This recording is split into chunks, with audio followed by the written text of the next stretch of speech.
Hey everybody, my name's Dan Oki, and I want to talk to you a little bit about a question we get all the time. And the question is, how do I live life and achieve big financial goals? And this is a question that we get submitted in our private, in our Facebook groups when people request to join them. But it's like this concept of how do I move forward and still live my life at the same time?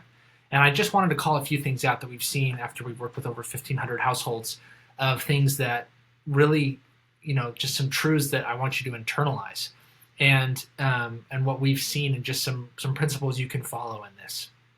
So, life is going on for a lot of people, obviously, and you often have children, or you have other things you want to care about that are important to you.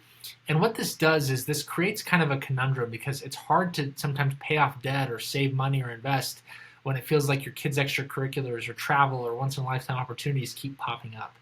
But there's a truth that I think a lot of us just need to look in the mirror and accept, and that is that we need to follow a roadmap and a plan. And I want to show you ours that we use with our clients, because it's very insightful and instructing when you know exactly the framework in which you're operating. So there's really three phases to wealth and financial progress. The first is phase one, and most people in America are in phase one.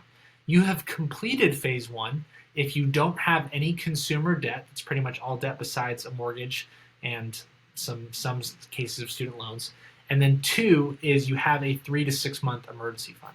So if you have not completed those things, you are still in phase one, as seen below on this chart. If you have completed those things, you are in phase two, and that is time for you to buy a house, and be investing at least 15% for your long-term retirement. Sometimes more, but a minimum of 15%. And then phase three is when you've completed all those things, it's time to be increasing your wealth and increasing your giving and your lifestyle. So the problem is that when most people are trying to figure out how to live and achieve big goals, they choose living first. And I'm not saying the base needs, because we should all choose to live in eating food and drinking water and having a place to sleep. What I am saying is they'll choose fun over the big goals. And if you want to go that route, you have to understand that you will probably stay stuck forever in that situation.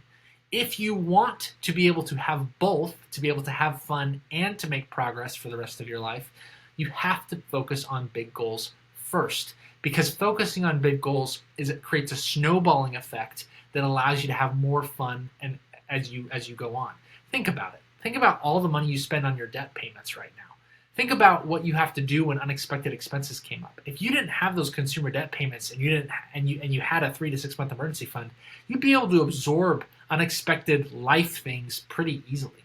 And so, the truth I want you to understand is that as long as you say yes to fun more than you say yes to the most important goals, which are on this roadmap, you will probably stay stuck and won't progress.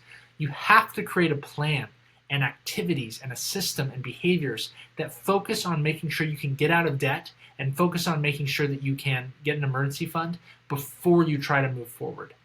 Once you have that answered, fun and life things come naturally, because you have room for them, because the big questions are answered.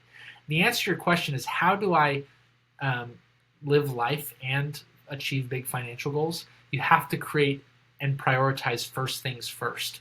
And by so doing, you'll have more room for the other things later. If you ever seen that,